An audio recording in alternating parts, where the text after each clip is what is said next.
Barangay LS 97.1 Forever. Mga kwento ng pag-ibig, kwento ng pag-asa at mga kwento ng buhay dito sa Barangay Love Stories. Love Stories.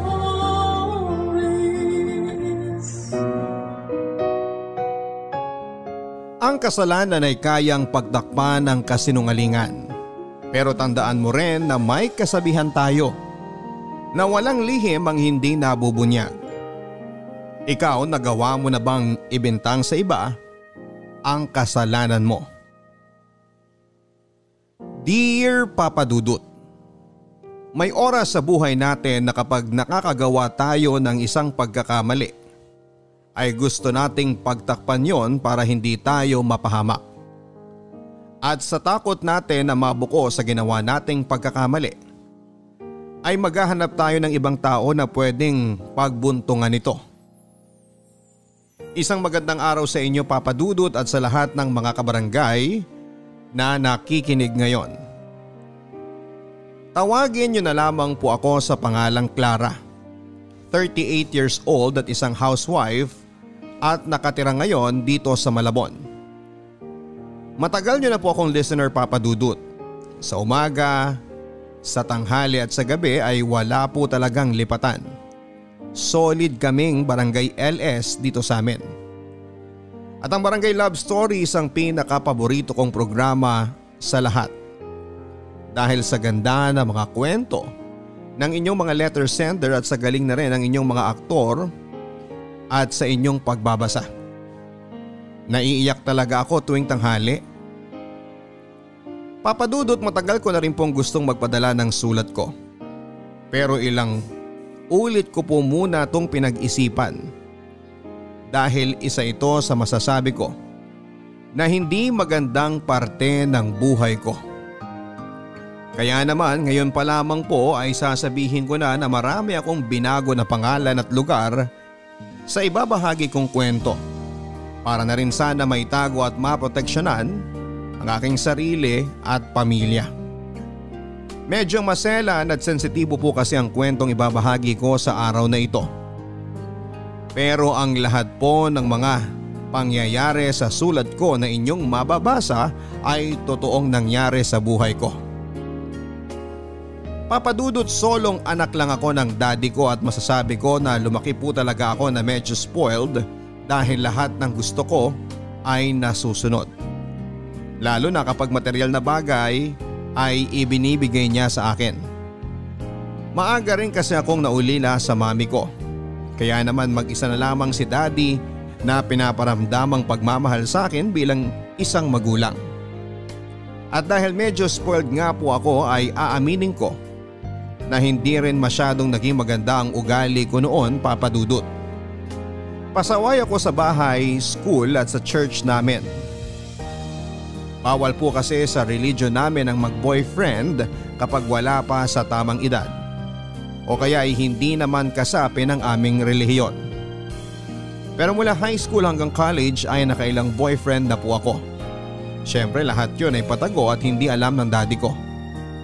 May mataas kasi siyang katungkulan sa simbahan namin at ayoko na masira ang pangalan niya ng dahil lang sa akin. Kaya naman lahat ng kalokohan ko ay ginagawa ko ng palihim.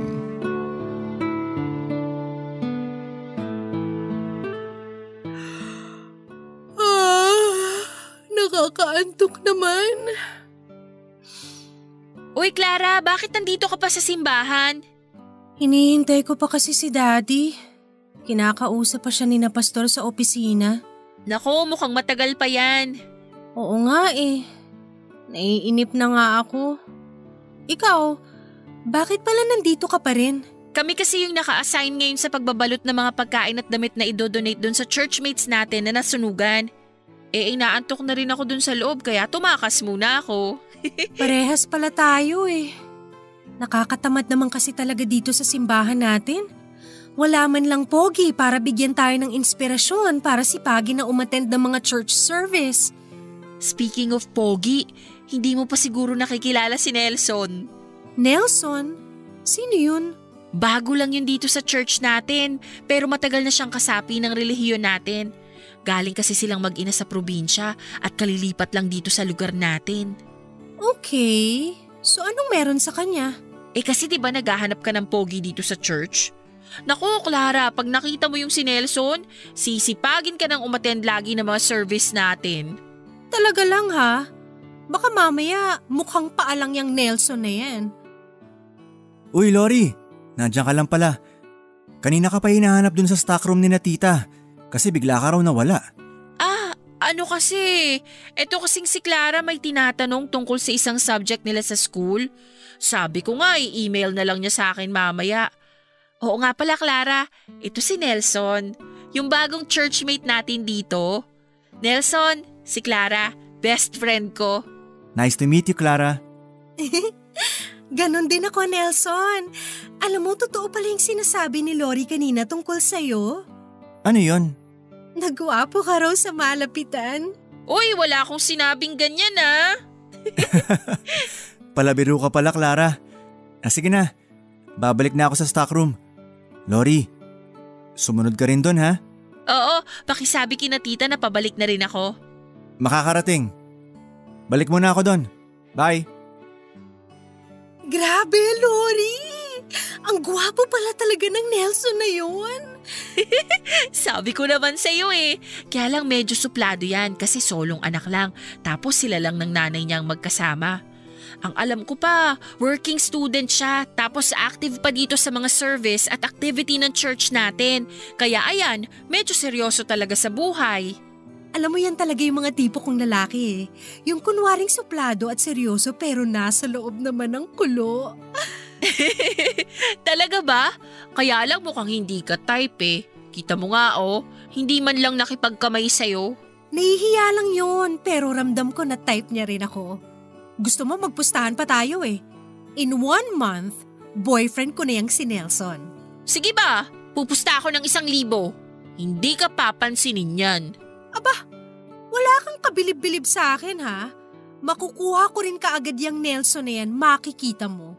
Magiging boyfriend ko rin yan, ha?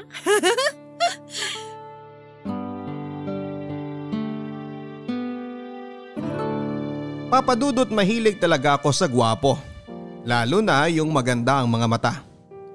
At ang pinaka gusto ko sa lalaki bukod sa itsura ay ang pagiging suplado nila at medyo seryoso sa buhay. Hindi naman kasi sa pagyayabang papadudot pero masasabi ko na isa akong babae na sinuwerteng makakuha ng magandang mukha at pangangatawan. Matangos ang ilong ko. Bilugan ang mga mata. Maganda ang ngipin at makinis ang kutis ko. May ilang beses na rin akong sumali sa mga beauty pageant noon at madalas naman akong nananalo. Kaya mataas ang confidence at paniniwala ko na maganda talaga ako physically. At nagiging challenge talaga para sa akin kapag may isang lalaki na hindi ako pinapansin. At tama po si Lori, papadudot. Nang makilala ko noon si Nelson ay naramdaman ko na parang hindi siya masyadong attracted sa akin. Kaya naman lalo ko siyang nagustuhan. Yung itsura niya kasi talaga ang type na type ko. Matangkad, medyo matipuno ang pangangatawan at maayos din kung manamit siya. Idagdag pa na matangos din ang ilong niya at maganda talaga ang mga mata niya. Kaya naman gustong gusto ko talaga na siya ang maging boyfriend ko noon. Hindi lang dahil sa pustahan namin ni Lori. Kung hindi dahil parang na love at first sight ako kay Nelson ng araw na yon.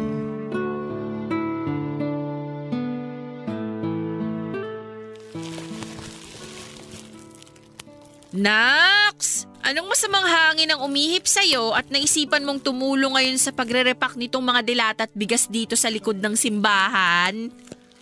Wala lang. Ayoko lang umuwi ng maaga kaya nagpaiwan ako kay daddy dito. Ayaw mo lang umuwi ng maaga? O may pagpapakyutan ka lang dito? Wala no. Bawal na bang maging masipag paminsan-minsan? Sus! Para namang hindi kita kilala. Alam ko na yung mga galawan mo, Clara. Lalo na at mag-iisang linggo na pero hindi ka pa rin pinapansin ni Nelson. Anong hindi? Close na kaya kaming dalawa? Close ba yun? Hindi ka nga niya tinitignan man lang kapag nasa loob tayo ng simbahan? Siyempre, nahihiya lang yun. Ang tingin ko kasi talaga sa kanya, alam mo, mahiyain siya at may pagkatorpe. Okay, sabi mo eh. O teka, ayan na si Nelson, papalapit na dito. Oh, Lori. Akala ko may lakad ka ngayon. Na-cancel eh, kaya tumutulong na lang ako dito kay na mama. Lumabas lang siya saglit kasi bibili daw ng makakain natin. Mabuti na rin yung nandito ka para maaga nating matapos to. Hi Nelson, good morning! Nandito rin ako, katabi ni Lori. Good morning, Clara. Mabuti at naisipan mo ngayong tumulong sa pag-aayos nitong relief goods na ipamimigay natin sa nasalanta ng bagyo. Nako, palagi naman akong tumutulong dito. Hindi lang talaga ako nakakapunta ng mga nakaraang araw dahil busy ako sa school. Pero madalas talaga ako dito, lalo na't kasama sa mga nag-aayos ng lahat ng to ang daddy ko. Oo nga eh. Narinig ko na isa raw siya sa may idea na gawin ang pamimigay ng relief goods na to.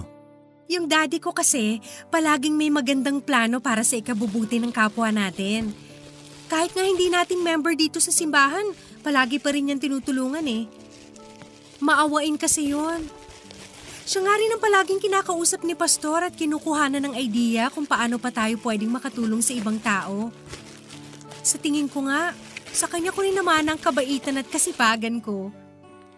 Ang sabi kasi niya, mataray daw ang mommy ko nung nabubuhay pa siya.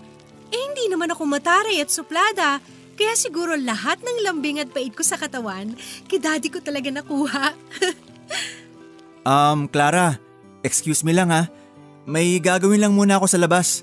Naalala ko kasi na may nakita akong mga kahon doon na walang laman. Aayusin ko muna since nandito naman na kayo at nagre-repack ng mga delata.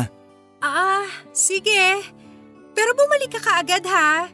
Oo, kapag natapos ko kaagad yon. O siya, labas muna ako ha. Okay. Nako, Clara. Mukhang matatalo ka ngayon sa pustahan natin ah. Anong matatalo? Wala pa nga akong ginagawa eh. Halata naman kasi eh. Hindi ka talaga type ni Nelson. Pakipot lang yun. Makikita mo, bibigay din yun at magiging boyfriend ko siya. Diyan naman talaga ako bilib sa'yo eh. Sa taas ng confidence mo sa sarili mo. Ay, basta hindi ko talaga siya titigilan hanggat hindi ko siya nakukuha. Wala pa yatang lalaki ang dumidedma sa beauty ko. Bigyan mo lang ako ng ilang linggo pa. May in love din yung Nelson na yan sa akin. Papadudod sa lahat ng lalaking pinagpakitan ko noon, nayaaminin ko na kay Nelson talaga ako pinaka nahirapan.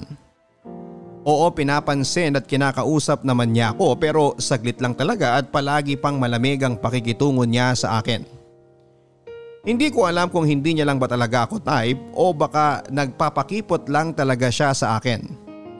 Kaya naman umeffort talaga ako para mapansin niya. Kung noon ay isang beses sa isang linggo lang kung pumunta ako sa simbahan namin. Naging madalas na po yun mula na nga nang makilala ko si Nelson. Tumutulong ako sa ibang gawain ng church namin kagaya ng community service at pagpunta sa mga bahay ng iba naming churchmates para sa mga munting pagtitipon. Nagpa-practice din ako sa mga activity na hindi ko talaga ginagawa dati dahil naiinip ako sa mga yon. Sobrang active po kasi talaga ni Nelson sa mga church activity namin at yon ang nakikita kong paraan para magkalapit kaming dalawa. Dahil nga sa effort ko, papadudot, ay nagawa kong malaman sa ibang mga churchmate namin ang mga bagay-bagay tungkol kay Nelson. Nalaman ko na nag-iisang anak lang din pala siya at matagal nang patay ang tatay niya. Kaya tanging nanay na lamang niya ang kasama niya sa buhay. Nalaman ko rin na masipag pala talagang tao si Nelson dahil bukod sa mga church activity, pag-aaral at pagtatrabaho ay siya lang din ang nag-aalaga sa nanay niya na medyo mahina na dahil sa sakit nito sa kidney. Doon ako lalong humanga sa kanya, papadudot. At doon ko rin naramdaman na gusto ko talaga siyang maging boyfriend. Ako pa naman yung tipo ng babae na hindi susuko hanggat hindi ko nakukuha ang gusto ko, mapabagay man o tao. Papa Dudut, ilang 3 linggo na noon ang nakalipas mula nang makilala ko si Nelson, pero wala pa ring pagbabago sa closeness naming dalawa. Medyo malamig pa rin ang pakikitungo niya sa akin at hindi pa rin siya gaanong kasweet kapag nag-uusap kami. In short ay mukhang hindi pa rin talaga siya interesado para sa akin. Kaya umisip pa ako ng ibang paraan na pwede kong gamitin para maging mas close kaming dalawa. Isa sa mga bagay na nalaman ko tungkol sa kanya ay ang pagiging mahilig niya sa music at sa mga bata. Kaya naman sinabi ko kay Nelson, Papa Dudut, na magkakaroon kami ng mini event sa bahay namin para sa mga batang lumaki sa bahay ampunan. Nakita ko ang tuwa at excitement sa mga mata ni Nelson, lalo na nang itanong ko sa kanya kung pwede ba siyang tumugtog at kumanta sa event na yon. Hindi naman niya tinanggihan ang invitation ko, Papa Dudut. Nag-thank you pa siya kasi matagal na raw siyang hindi nakakatugtog sa isang event. Sobrang excited na raw niya at sana daw ay mapasaya niya ang mga bata. Ang hindi niya alam, Papa Dudut, ako naman ang nananalangin noon na sana ay mapasaya niya ako kapag nasolo ko na siya sa bahay namin. Araw pa naman ang Sabado yon at buong araw na wala si Daddy sa bahay dahil may lalakarin siya sa trabaho niya. Kaya ang naisip ko noon ay buong araw ko rin na masusolo si Nelson sa loob ng bahay namin. Nako Clara, mag-ingat ka dyan sa kalokohan mo ah. Alam mo naman na bawal sa church natin na may makitang magkasama na lalaki at babae sa loob ng isang bahay na walang ibang kasamang magulang. Oo, sinisigurado ko rin naman na kapag ganitong oras, busy ang mga kapitbahay namin kaya walang pwedeng gumawa ng chismis sa amin ni Nelson. Naku Lori, nandito na pala si Nelson. Nakita ko rito sa may bintana namin na siyang nagbukas ng gate. Tawagan na lang kita mamaya. Bye! O sige, good luck sa'yo. Bye! Clara? Tao po. Oh Nelson, ikaw na pala yan. Kanina pa kita hinihintay eh. Sorry ha. Sinamahan ko kasi muna si nanay sa treatment niya bago ako bumiyahe papunta dito. Ayos lang. Lika, pasok ka. Wala pa pala mga bata dito sa bahay niyo? Akala ko bago magtanghalian magsisimula ang event. Papunta na sila. Medyo malilate lang din. Samahan mo pala muna ako sa kwarto. May kukunin lang ako doon. Ha? Baka pwedeng mamaya mo na lang kunin.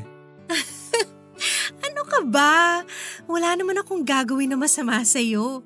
Nandun kasi ang piano ko. Hindi ko kayang buhatin kung mag-isa lang ako. Okay. Sige.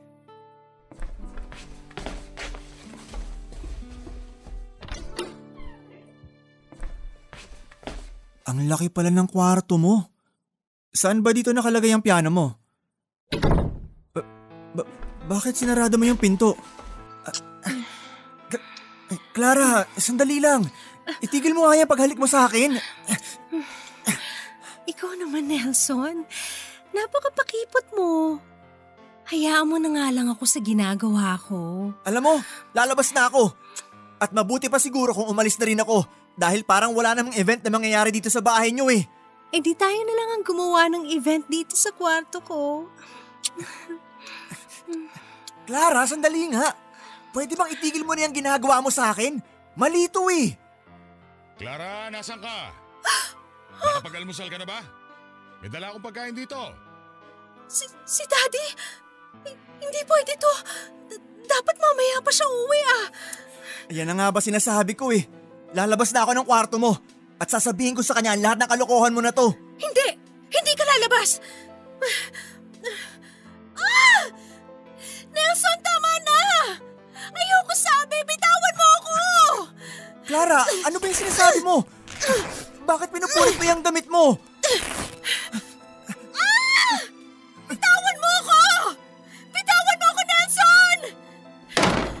Lintik na! Anong ginagawa mo sa anak ko? Sir, wala po akong ginawa na kahit ano kay Clara. Magpapaliwanag po ako. Wala po akong... Papatayin kitang hayop ka! Papatayin kita! Daddy, tama na po! Bitawan niyo na po si Nelson! Baka mapatayin niyo siya!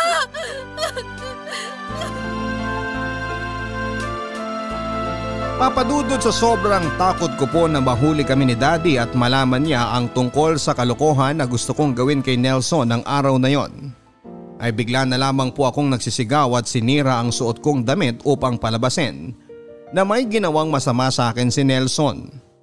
Kaya nang pumasok si Daddy at makita niya na nasa sahig na ako ng kwarto at sira-sira ang damit ko, ay agad niyang sinugod si Nelson, Papadudot.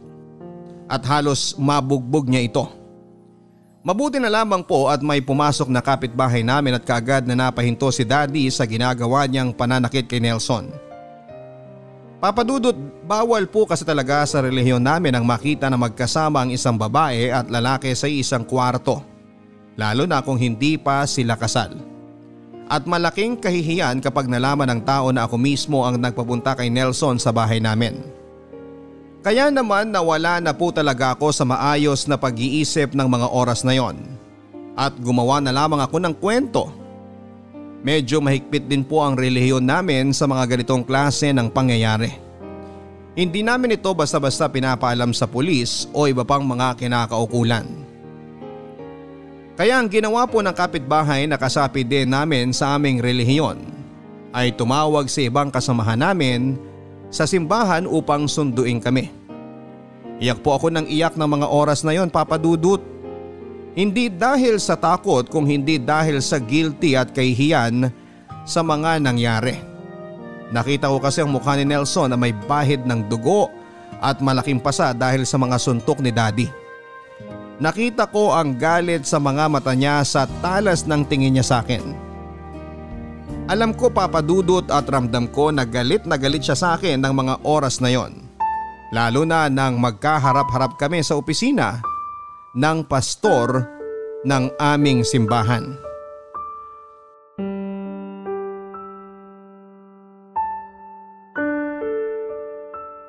Nelson, tinawagan mo na ba ang nanay mo? Opo, Pastor. Pero baka hindi pa po siya makapunta kaagad. Dahil mahina pa po ang katawan niya.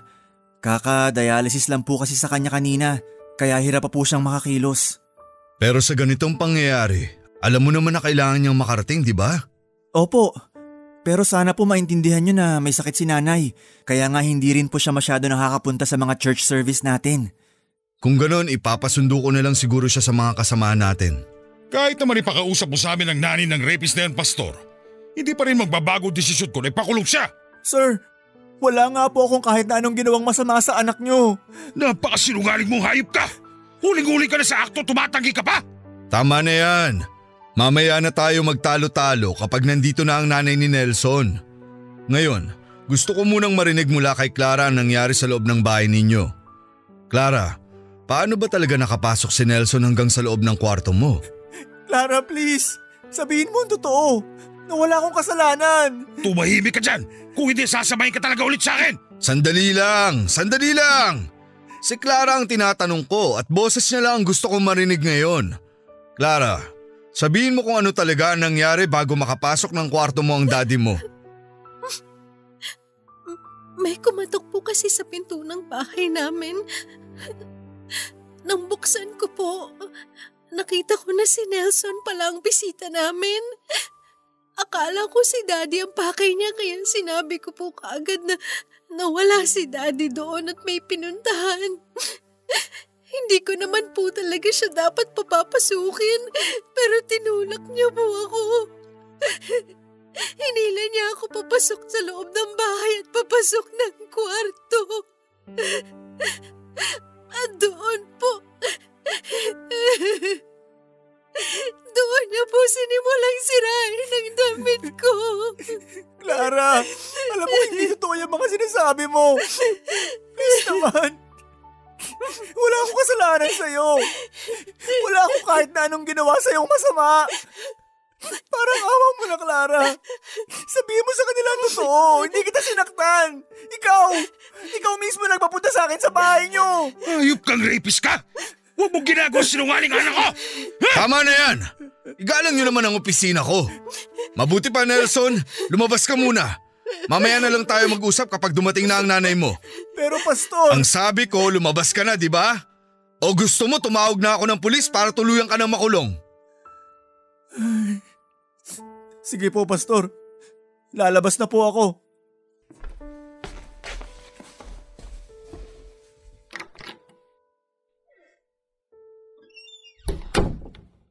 Ngayong wala na si Nelson, tatanungin ulit kita, Clara. Totoo ba ang lahat ng mga sinabi mo? Opo, Pastor. Totoo po ang lahat ng sinabi ko. Pinagtangkaan po talaga ako ng masama ni Nelson. Matagal mo na bang alam na may pagtingin siya sa'yo? Dati ko pa po nararamdaman na may gusto siya sa akin. Pero iniiwasan ko lang po siya. Hindi ko nga po alam kung paano niya nalaman ang address ng bahay namin. Kaya nagulat po talaga ako nung mapagbuksan ko siya ng pinto kanina. Hindi ko talaga palalampasin ang pangyayaring ito. Idedemanda ko ang Nelson na yan. Sisiguraduhin ko na mabubulok yan sa bilangguan. Kahit ikamatay pa ng nanay niya. Baka naman pwedeng pag-usapan na lang natin to. Malaking kahihiyan at iskandalo to sa reliyon natin. Maaari naman silang bigyan ng parusa ng simbahan natin. Sila? Sino pong sila, Pastor? Si Nelson at ang nanay niya. Anumang kasalanan ang nagawa ng anak ay pananagutan din ng magulang dahil sa kanilang kapabayaan. Kaya sa mga ganitong klase ng pagkakasala, dapat na dalawa silang maparusahan. Papa Dudut, pinangatawanan ko na talaga ang kwento ko na pinagtangkaan ako ng masama ni Nelson sa sariling bahay ko. Sobrang nakaka-guilty lalo na sa part na nalaman kong hindi lang si Nelson ang pwedeng maparusahan ng simbahan namin kung hindi pati na rin ang nanay niya. Pwede silang mapatalsik sa aming relihiyon o sa lugar namin. Ang parusa ay nakadepende sa mga taong may mataas na katungkulan sa simbahan namin. Pero ganun pa man ay nagsampa pa rin ang kasong attempted rape si Daddy kay Nelson. Kaagad pong nadakip si Nelson at nakulong. At habang nasa presinto kami, Papa Dudut, ay nakilala ko ang nanay ni Nelson. Payat na payat ito at halata sa kanya na mahina nga ang kanyang katawan kagaya ng sinasabi ni Nelson kay Pastor. Nakiusap siya sa amin ni Daddy na iatras namin ang demanda. Umiyak at nagbakaawa ang nanay ni Nelson habang paulit-ulit na sinasabi na hindi masamang tao si Nelson. Alam ko naman yon, Papa Dudut. Sa maikling panahon na nagkakilala kami noon ni Nelson, ay naramdaman ko na may mabuti siyang puso. Pero hindi ko kakayanin ang kahihiyan na pwede kong harapin at ang masira ang pangalan ni Daddy sa oras na aminin ko sa kanila ang katotohanan. Kaya naman nangako ako noon sa sarili ko na walang ibang makakaalam na kasinungalingan lang ang lahat ng sinasabi ko sa kanila. Papa Dudut, mabilis na kumalat sa simbahan namin ang nangyari sa bahay. Nagkaroon din ito ng iba't ibang version ng kwento. Na matagal ko na raw palang stalker si Nelson at napansin daw nila na palagi itong nakatingin sa akin sa mga church service namin. Na siguro daw ay may lahing baliw sina Nelson kaya niya nagawa ang pagtangkaan ako ng masama. Karma daw ang nangyari sa pagkakakulong kay Nelson dahil masamang babae daw ang nanay niya. At marami pa akong iba't ibang version na narinig, Papa Dudut. At halos lahat ng yon ay puro kasiraan kay Nelson. Dahil matagal na nga kami sa lugar namin at kilala si Daddy na may mataas na katungkulan sa simbahan, ay mas pinaniwalaan nila ang kwento ko. Wala ko halos narinig na kumampi kay Nelson. Lahat sila ay galit na galit din kay Nelson na parabang sa kanila ito may ginawang kasalanan. Inayaan ko lang ang lahat ng mga naririnig ko. Wala na akong ibang sinabi sa kanila, Papa Dudut, kagaya ng payo ng pastor namin. Hindi ko na rin tinama pa ang iba't ibang version ng kwento na alam nila. Dahil ang mahalaga para sa akin ng mga oras na yon ay manatiling malinis ang pangalan namin ni Daddy sa simbahan namin. Uy Clara, buti naman nakapunta ka dito sa church natin.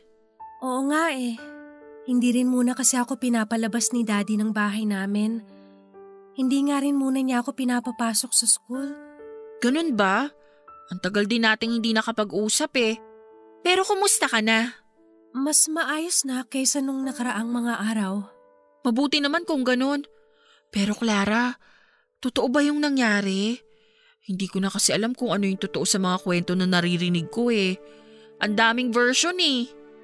Pero alam mo, nagigilty ako kasi dapat talaga hindi ko na pinakilala sa'yo si Nelson.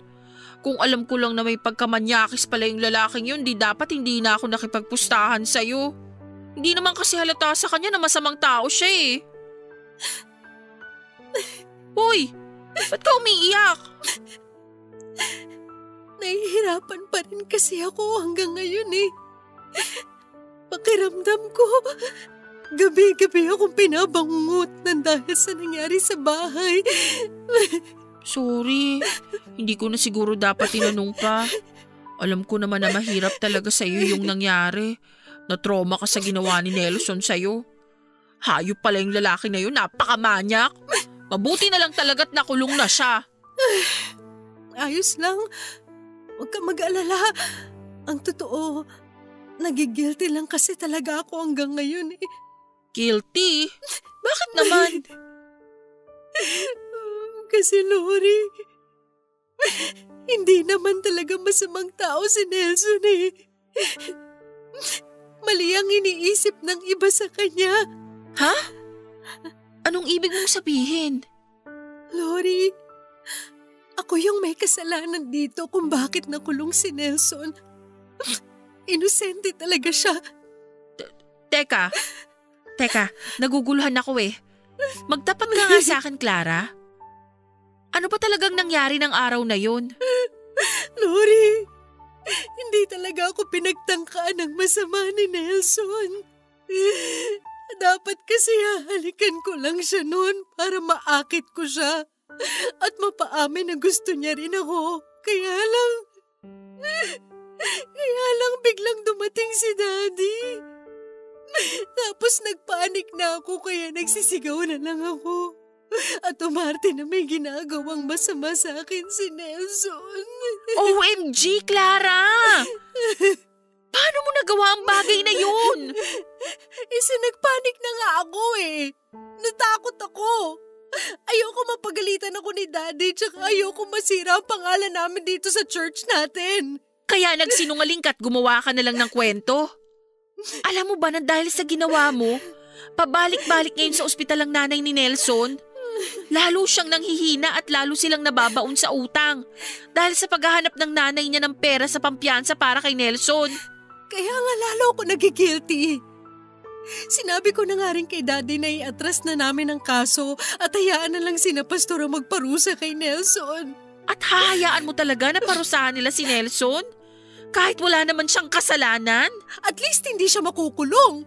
Ang tibay naman ng sikmura at konsensya mo, Clara. Naghihirap na nga yung mag-ina na yun tapos lalo mo pang pahihirapan ang buhay nila? Anong klaseng pag-iisip meron ka? Huwag ka na magalit sa akin, Lori. Alam ko naman na kasalanan ko talaga lahat to eh. At hindi na talaga kinakaya ng konsensya ko kaya sinabi ko na sa'yo ang totoo.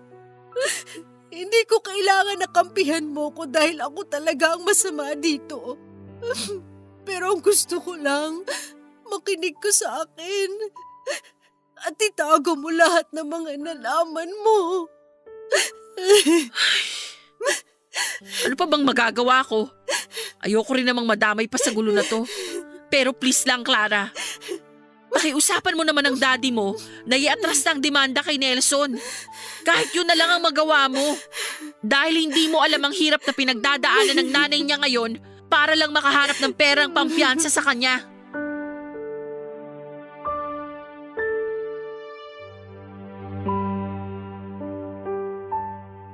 Papadudot, may konsensya naman po ako kahit papaano.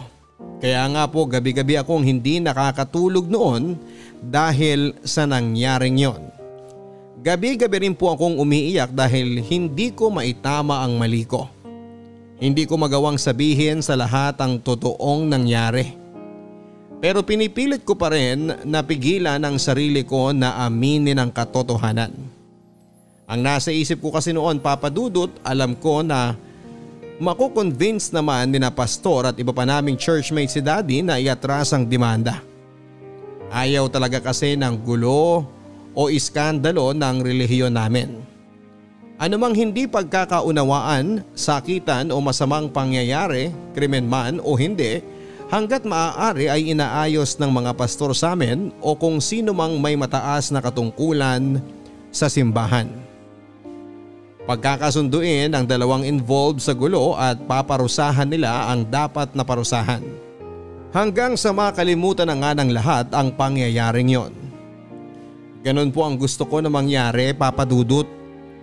Na iatras na ni Daddy ang demanda kay Nelson at hayaan na lamang ang simbahan na magparusa sa kanya sa kasalanan na hindi niya ginawa. Sigurado naman kasi ako na hindi kasing bigat ng parusa sa bilangguan ng ibibigay na parusa ng simbahan namin kay Nelson at sa nanay niya. Alam ko na inosente talaga siya pero hindi ko kaya na sirain ang pangalan ko para lamang malinis ang pangalan niya. Kaya eto lang ang tanging paraan na nakikita ko noon para matulungan siya. Ang i-convince si Daddy na iatras na namin ang demanda laban kay Nelson. Kahit papaano rin, Papa Dudut, ay nakahinga na nga ako ng magaan. Noong nalaman ko na pansamantalang nakalaya si Nelson dahil sa piyansa na ibinayad ng nanay niya.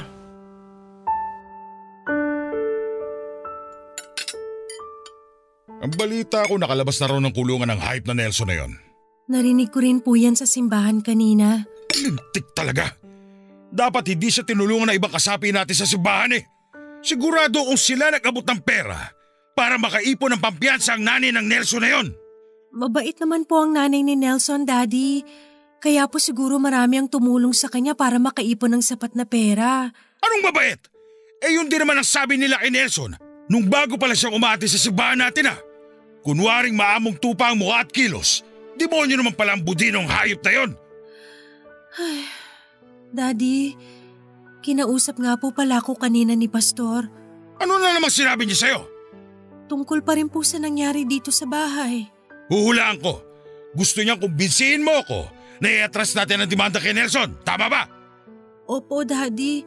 Ganon nga po. Alam mo, hindi ko maintindihan ang pastor natin na yan eh. Gusto niya ng katahimikan sa simbahan at relihiyon natin. Pero hindi niya naman maitama ang mali na ginagawa ng mga kasapi natin sa simbahan. Pero hindi po ba may nakalaan naman po silang parusa para sa mga kasapi na nagkasala? Oo nga.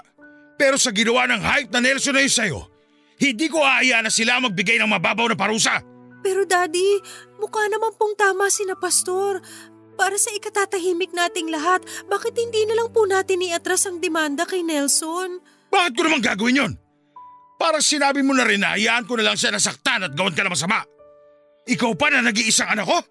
Kaya kahit ilang pastor pa kumausap sa akin, hindi na magbabago ang desisyon ko, Clara. Dahil gusto kong makitang nabubulok sa bilangguan ng hype na Nelson na yon. Daddy, ako na po yung nakikiusap. Iatras na lang po natin ang demanda sa kanya. Ano ba yung sinasabi mo, Clara? Ginawan ka na nga na masama ng lalaki na yon. Tapos ang gusto mo pa, hayaan natin siyang makalaya na lang at muli magpasarap sa buhay niya. Eh kung gawin niya ulit yun sa ibang babae. Mabuting tao po si Nelson. Kung mabuting tao siya, hindi kanya pagtatangkaan na masama. Hindi niya naman po talaga ako pinagtangkaan ng kahit na ano. Wala po siyang ginawa na kahit anong masama sa akin. Teka nga, linawin mo nga yung sinasabi mo, Clara. Daddy, nagsinungaling po ako sa inyo. Lahat po ng sinabi ko na nangyari, gawa-gawa ko lang. Hindi totoong pinagtangkaan kanyang pagsamantalahan dito sa loob ng pamamahay natin? Oo po. Ako po talaga nagpapunta sa kanya dito. Tapos bigla po kayong dumating. Nataranta po ako at natakot. Kaya po sumigaw na lang ako at nagpanggap na ginagawa ng masama ni Nelson. Daddy, Wala po talagang kasalanan si Nelson. Inosente po siya. Iatras na po natin ang demanda sa kanya, please. Hindi natin gagawin yan. Pero Daddy, wala po talaga siyang kasalanan. Aaminin ko na lang po ang totoo sa kanilang lahat. Sasabihin ko po na nagsinungaling ako at aakuin ko na lang lahat ng kaparusahan na dapat sa kanila ng nanay niya. Yan ang hindi mo gagawin, Clara. Dahil alam mo kung anong pwede mangyari sa pangalan natin kapag nalaman nila ang totoo. Alam mo kung ano ang pwedeng mawala sa atin. Kaya ito ang tandaan mo. Wala kang kahit na sinong pagsasabihan ng tungkol sa bagay na yan. Wala! Dahil kapag lumabas ang totoo, itatakwil talaga kita bilang anak ko.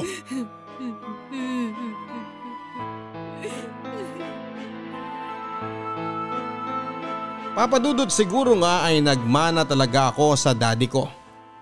Pareho kami na gustong ingatan ang aming imahe at pangalan sa ibang tao.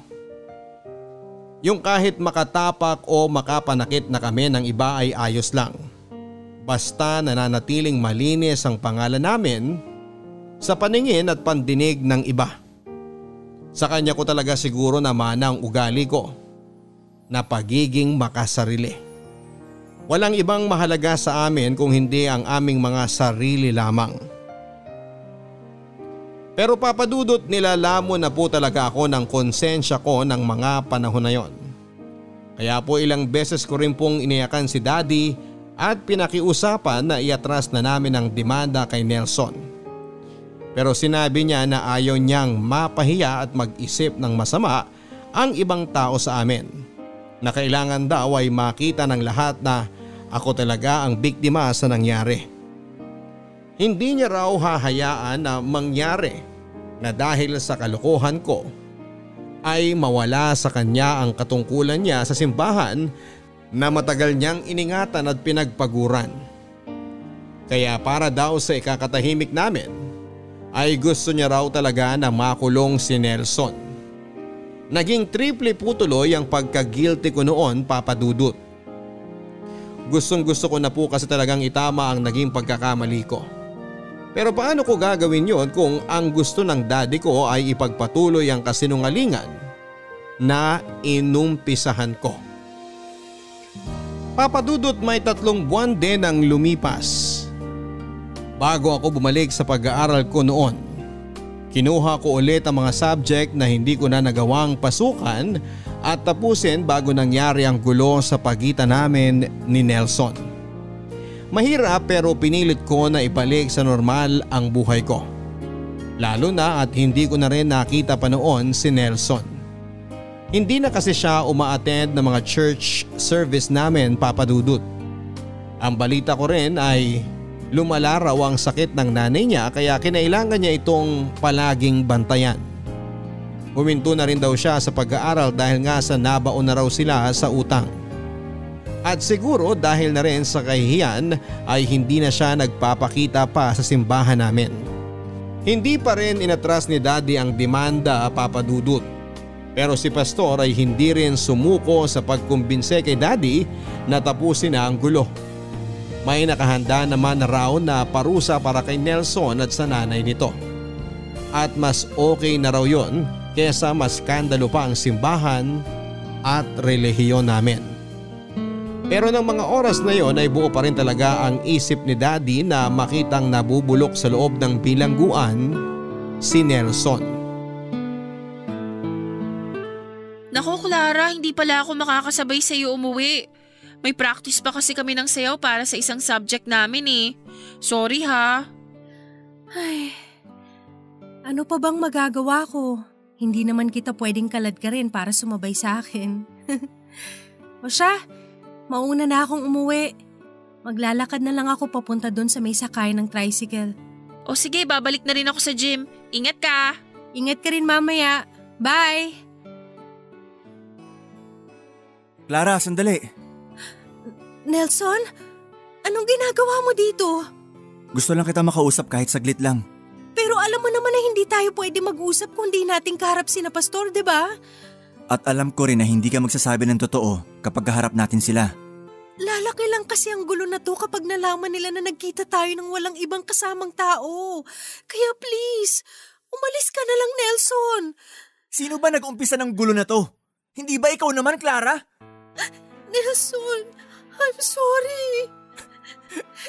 Sorry? Para saan? Para sa mga kasinungalingan na inimbento at pinagkalat mo? Clara, hindi mo alam kung paano mo sinira ang buhay ko. Nelson, nasasaktan ako. Bitawan mo braso ko, aray. Alam mo ba kung ano ginawa nila sa akin sa bilangguan? Ha? Pinugbog nila ako dun sa loob. Maraming beses at paulit-ulit.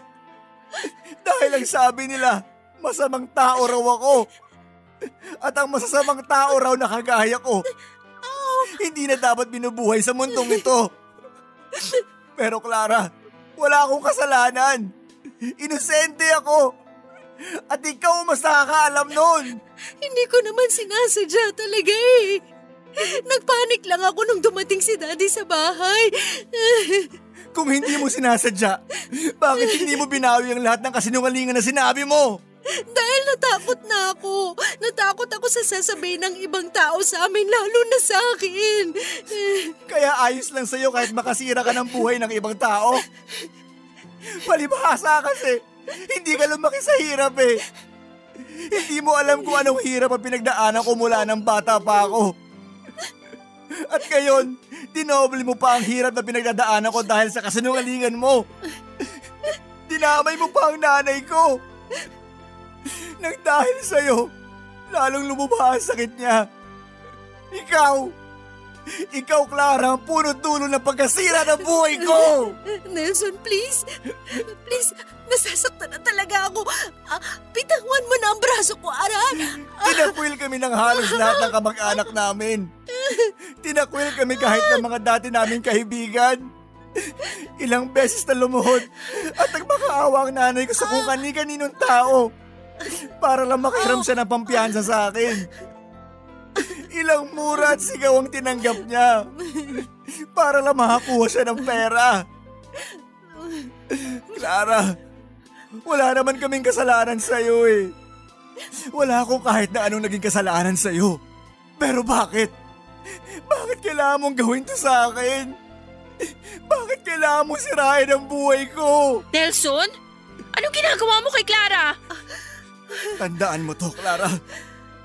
Pagsisisihan mo ang lahat ng ginawa mo sa akin. Pagsisisihan mo habang buhay ang pagsira mo sa buhay ko! Hoy, Nelson! Bumalik ka dito!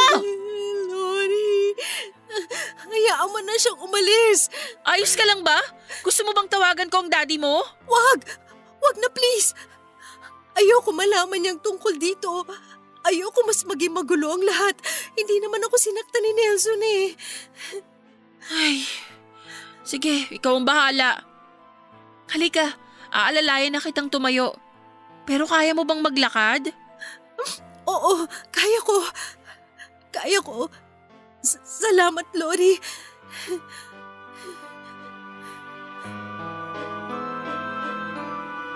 Papadudot, sa totoo lang po ay natakot ako noon sa biglang pagsulpot ni Nelson sa harapan ko.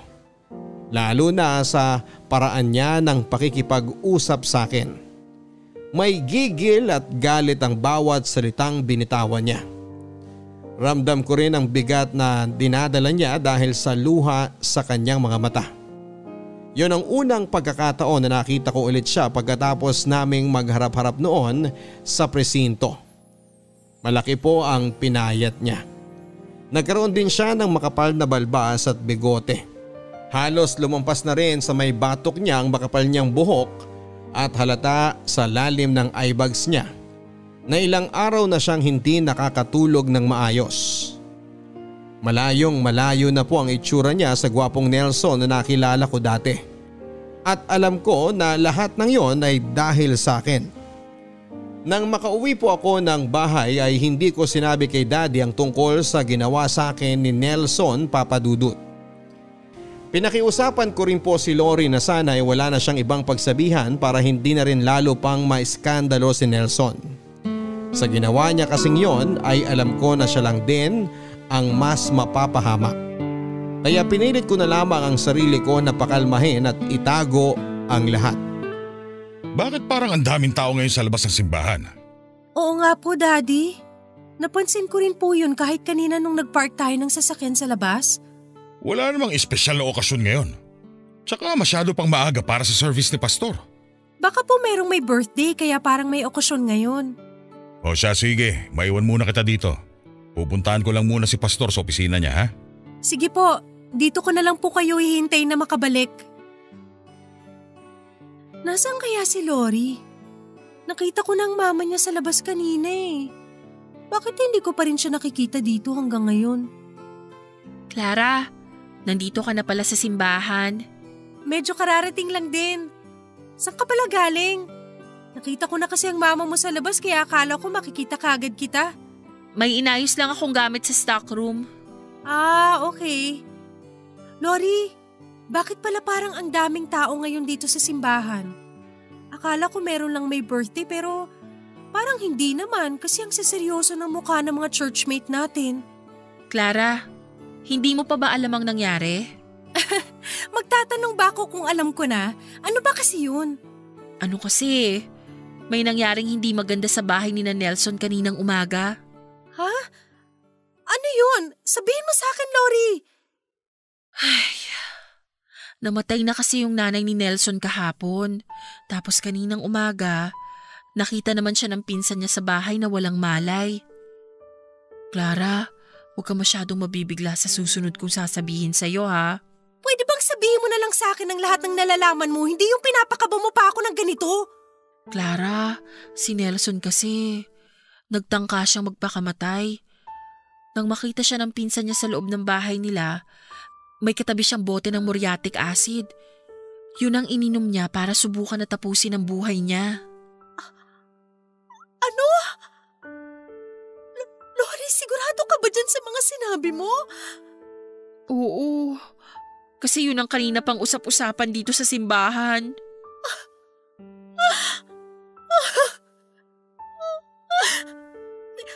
Kumusta si Nelson? Maayos na bang lagay niya? Nakaligtas ba siya mula sa ginawa niya? Hanggang ngayon, critical pa rin ang lagay niya. Ang narinig ko pa mula sa mga kasapi natin dito sa simbahan na may mataas na katungkulan, nagtatalo sila kung magpapadasal pa ba sila para sa kaligtasan ni Nelson o hindi na.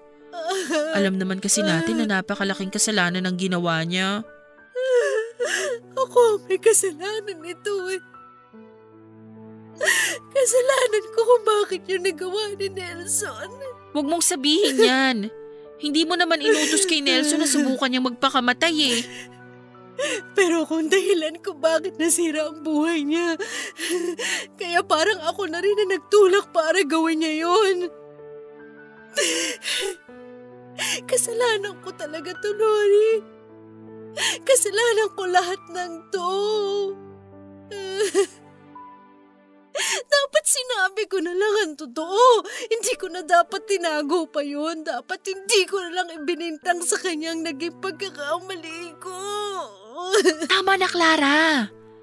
Baka may iba pang makarinig sa mga sinasabi mo eh. Ay, hayaan mo na lang ang nangyari. Hindi na rin naman natin maibabalik ang lahat eh. Ipagdasal na lang natin na sana mailigtas siya ng mga doktor.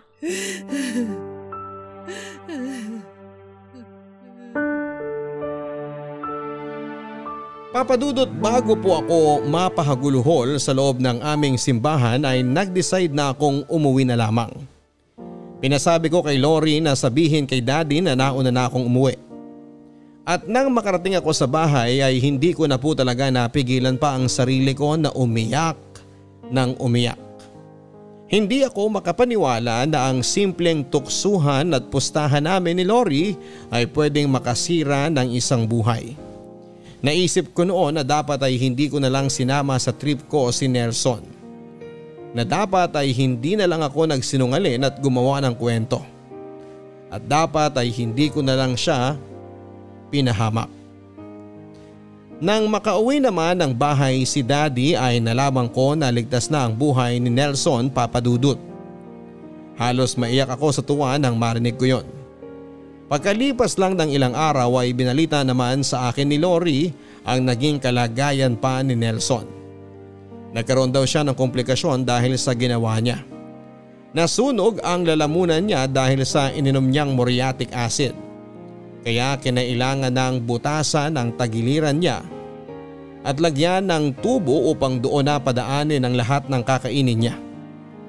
At ang lahat ng pagkain na yon ay kailangan ng i-blender upang hindi mahirapan ang katawan ni Nelson na i-digest yun.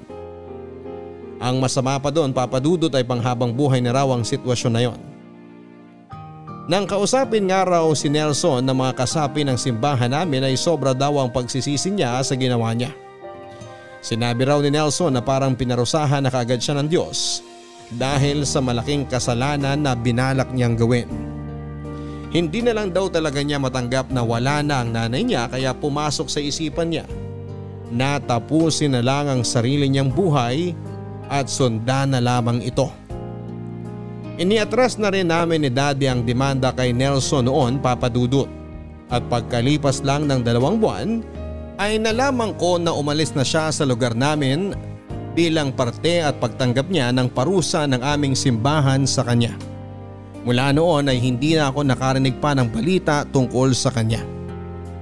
Papa Dudut, hindi rin naman po naging madali para sa akin ang tanggapin ang lahat ng mga nangyari. Sobrang na-depress po talaga ako ng mga panahon na yon. At sumagi na rin sa isipan ko na tapusin na lamang ang buhay ko.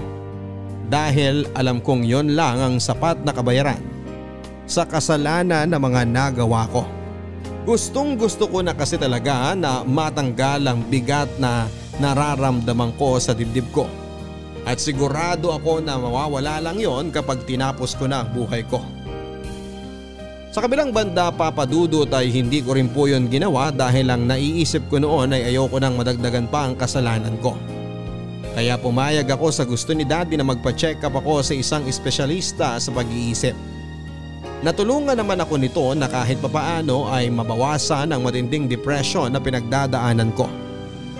Hindi ko masabi-sabi na tuluyan na yung nawala, pero kahit papaano ay nagagawa ko ng makatulog ng maayos noon.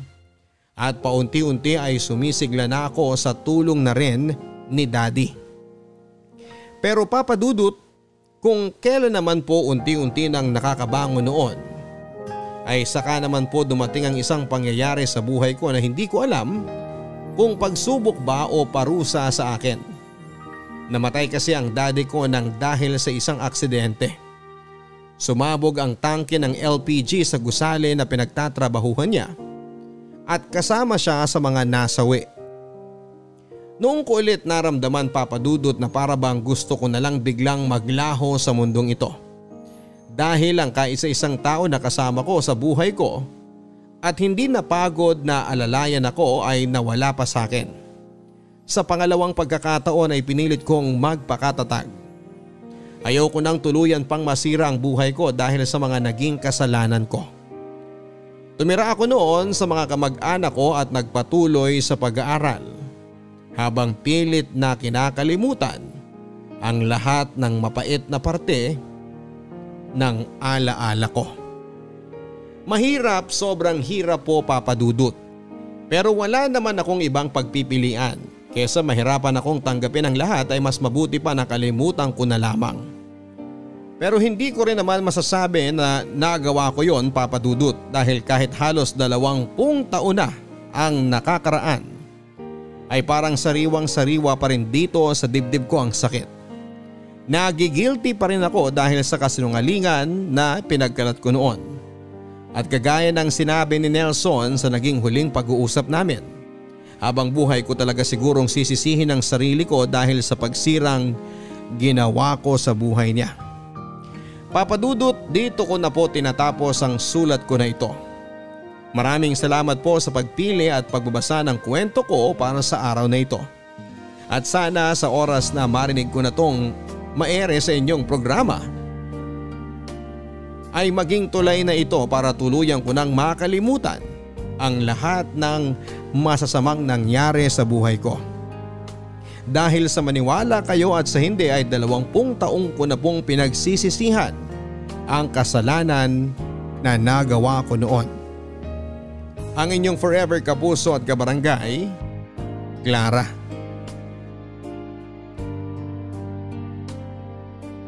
Mga kwento ng pag-ibig, kwento ng pag-asa at mga kwento ng buhay dito sa Barangay Love Stories. Love Stories.